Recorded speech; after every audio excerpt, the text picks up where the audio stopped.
যুক্তরাষ্ট্রের একাধিক B2 স্টিলথ বোমারু বিমান প্রশান্ত মহাসাগরের দিকে পশ্চিম উপকূল হতে অগ্রসর হচ্ছে। বিষয়টি আন্তর্জাতিক কূটনৈতিক ও প্রতিরক্ষা অঙ্গনে ব্যাপক আলোচনার জন্ম দিয়েছে। অনেকেই প্রশ্ন তুলেছেন, এই পদক্ষেপ কি ইরানের সম্ভাব্য সামরিক হামলার প্রস্তুতি, নাকি এটি তেহরানের উপর চাপ সৃষ্টির কৌশল? তবে বিষয়টি নিয়ে এখনো মার্কিন প্রশাসনের পক্ষ থেকে কোনো সরাসরি ব্যাখ্যা পাওয়া যায়নি। তবে পরিস্থিতির গতিপথ বলে দিচ্ছে যুক্তরাষ্ট্র মধ্যপ্রাচ্যে একটি বড় ধরনের কৌশলগত সিদ্ধান্তের দিকে এগোচ্ছে।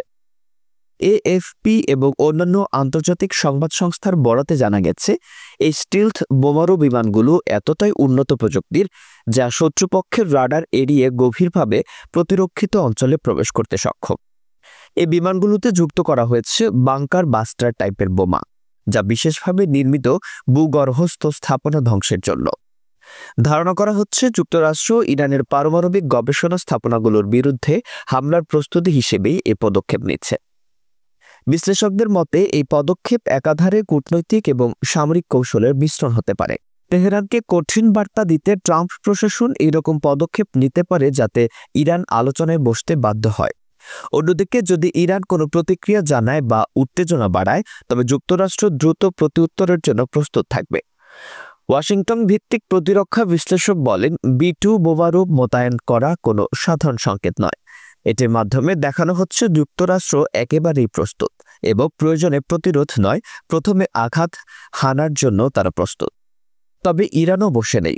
দেশটির বিপ্লবী গার্ড বাহিনীর ইতিমধ্যে তাদের ক্ষেপণাস্ত্র ইউনিটকে সর্বোচ্চ সতর্কতায় রেখেছে। তেহরান থেকে জানানো হয়েছে, যদি যুক্তরাষ্ট্র কোনো সামরিক হামলা চালায় তবে তার কঠিন মূল্য দিতে হবে। বিশ্লেষকরা আশঙ্কা করছেন, সামান্য কোনো উস্কানিতেই এই উত্তেজনা একটি পূর্ণাঙ্গ যুদ্ধে রূপ নিতে পারে, যার প্রভাব গোটা মধ্যপ্রাচ্য ছাড়িয়ে বিশ্বের অর্থনীতি ও নিরাপত্তার উপর পড়বে। এর মধ্যে আন্তর্জাতিক তেল বাজারে অস্থিরতা শুরু হয়েছে। জাতিসংঘ এবং ইউরোপীয় ইউনিয়ন কূটনৈতিক সমাধানের আহ্বান জানিয়েছে। আন্তর্জাতিক বিশ্লেষকরা বলছেন, যুদ্ধ নয়, শান্তিপূর্ণ আলোচনার মাধ্যমেই এই সমস্যার সমাধান হওয়া উচিত। সবার উচিত শান্তিপূর্ণ আলোচনাকে অগ্রাধিকার দেওয়া।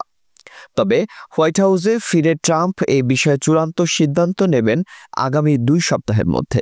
এই সময়ের মধ্যেই হয়তো বিশ্ব জানতে পারবে যুক্তরাষ্ট্র ইরানের বিরুদ্ধে সরাসরি হামলার পথেই হাঁটবে নাকি কূটনৈতিকভাবে সমাধানের দিকে আগাবে।